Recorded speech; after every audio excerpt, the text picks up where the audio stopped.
औज़ुबिल्लाहिमिनश्शैतानिर्रजीम बिस्मिल्लाहिर्रहमानिर्रहीम अस्सलामु अलैकुम। आज क्योंकि ईद मनाई जा रही है इसलिए व्यूअर्स आप सबको मेरी तरफ से ईद की मुबारकबाद। दिल के उम्मीद गहराइयों से मैं आप लोगों को ईद की मुबारकबाद देता हूँ। बहरहाल पिछले 2 दिन से लेसन इसी वजह से नहीं आया था, तो बहरहाल आज एक बार फिर हम अपना ये क्लास वर्क रिज्यूम करने जा रहे हैं। तो ज़्यादा बातें करने के बजाय हम सीधा क्वेश्चन पर आते हैं। यहाँ पर इन्होंने एक फिगर दिया हुआ है, एक इक्विलेटरल ट्रायंगल है जिसमें हर एक साइड, फॉर एग्जांपल ABC एक इक्विलेटरल ट्रायंगल है और इसका हर एक साइड 12 सेंटीमीटर है। फिर इसका ये वर्टेक्स जो है A, यहां से इसने इसको सेंटर मानकर एक सर्कल बनाया है, जस्ट लाइक दिस। और इस सर्कल का रेडियस जो है वो इसने 6 सेंटीमीटर रखा है। उसके बाद इसने पूरी फिगर को शेडेड बनाया है, यानी एक ये पूरा ट्रायंगल जिसमें इस सर्कल का ये सेक्टर एक भी आता है और बाकी मांदा सर्कल भी, इसको शेडेड बनाया है। हमसे पूछता है कि आप बताओ ये शेडेड पोर्शन का एरिया क्या होगा, यानी पूरी फिगर का एरिया क्या होगा। अगर हम कीनली देखेंगे तो एक हमें एक ट्रायंगल है और दूसरा एक सर्कल है, तो इनका एरिया निकालकर अगर टोटल करेंगे तो उसमें एक कमी रहती है, क्योंकि ये सेक्टर जो है ये कॉमन है in between this circle and the triangle. So what we have to do, if we calculate the area of both triangle and the circle and we will add the areas, after that we will subtract the area of this sector, we will get the required result।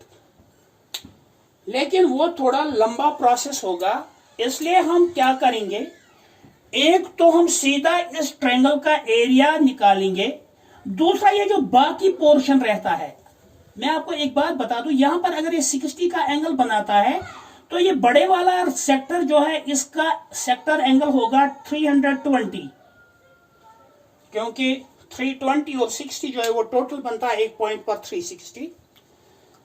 तो हम क्या करेंगे,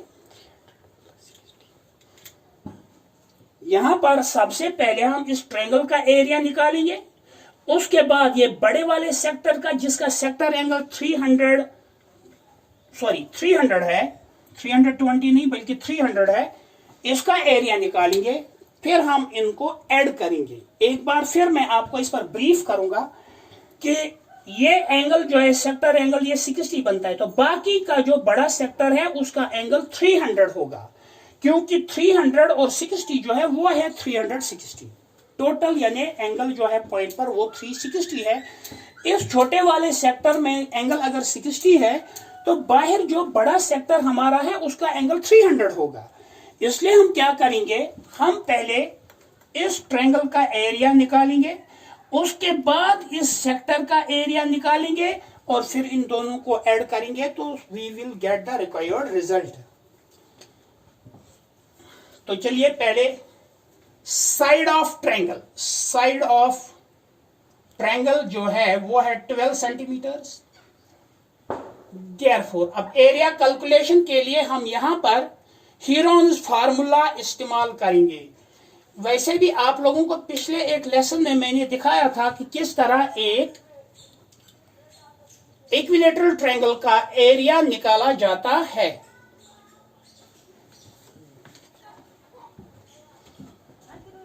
तो उसमें मैंने आपको बताया √3/2 into side square आता था उसका एरिया, इक्विलेटरल ट्रायंगल का √3/2 इंटू साइड स्क्वायर।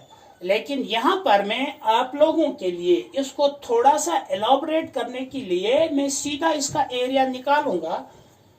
तो हम क्या करेंगे, एस जो कि सेमी पेरीमीटर हमारा होता है वो है 12 centimetre plus 12 centimetre plus 12 centimetre divided by 2, that is 36 by 2, that is 18 centimeters. 18 centimeters. 18 centimeters. Therefore, area of triangle जो है वो आएगा root of s into s minus a into s minus b into s minus c।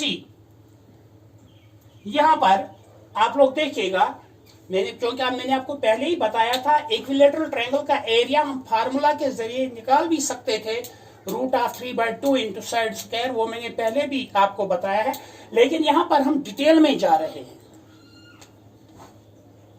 Root of S हमारा था 18 centimetre into 18 centimetre minus 12 centimetre into 18 centimetre minus 12 centimetre into, एक बार थोड़ा यहां पर और 18 centimetre minus 12 centimetre, sorry board छोटा है इस वजह से यहां पर प्रॉब्लम हो रही है।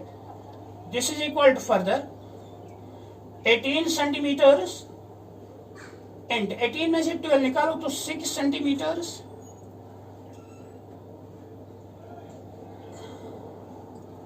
Into 6 centimetres into 6 centimetres. तो ये आएगा, अगर हम 18 को थोड़ा हम खोलेंगे, हम लिखेंगे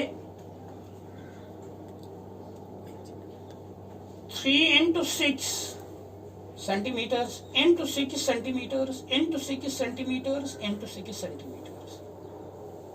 तो ये आता है 6 6 is 36, 6 6 is 36, वो बाहर आएगा 36 इंटू रूट ऑफ 3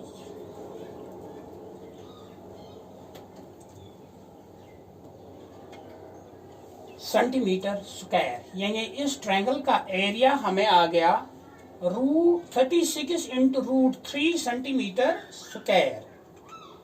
अगर मैंने आपको पहले ही बताया भी था, अगर आप लोगों को याद होगा तो मैंने आपको बताया भी था, इसका एरिया निकलता है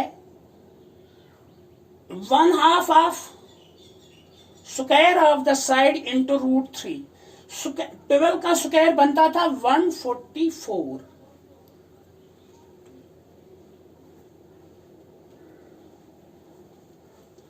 सॉरी मैंने आपको 4 से, तो डिवाइड बाय 4 था, डिवाइड बाय 2 नहीं था, तो वही आता है हमें 36 इंटू रूट 3 सेंटीमीटर स्क्वायर। बहरहाल इसको हम इसी तरह रखेंगे।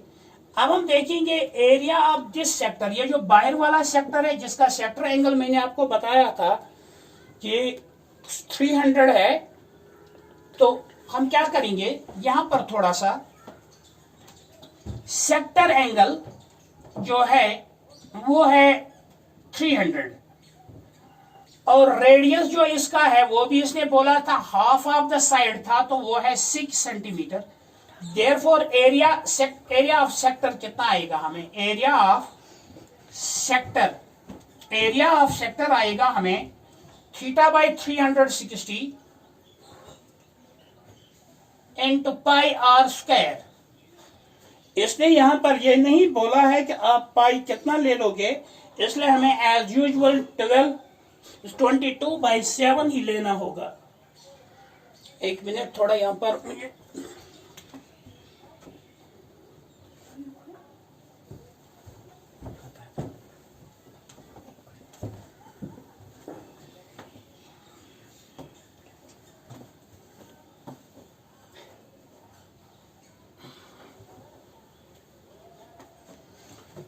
तो यह आएगा थीटा के बदले में 300 divided by 360 into 22/7 into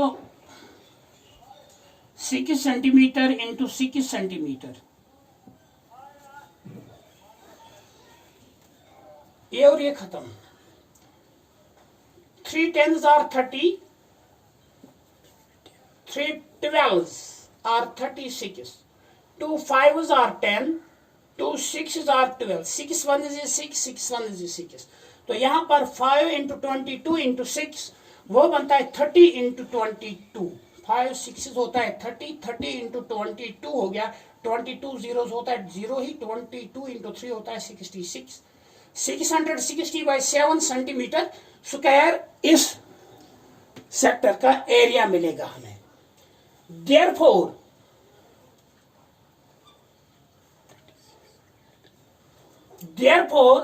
area of